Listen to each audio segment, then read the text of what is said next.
So part of my job as a property manager is making sure the property is ready before a client checks in. If everything clean, okay, top notch. We have some biscuit, of course we have a coffee machine, so biscuits, something like that, very important, right? Jikoni, kuko sawa, everything is fine. That is what I do. So as your property manager, I make sure kabla mteja hajaingia, nyumba ina hali gani? Yes, inawezekana una mtu wako wa kufanya usafi, lakini anaweka vitu in order. Au ni anafanya tu ili mradi amefanya usafi. Okay?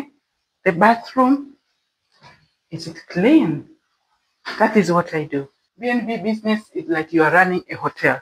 So usichukulie tu kwamba ninaingiza hela kwenye B&B. No, you are running a hotel.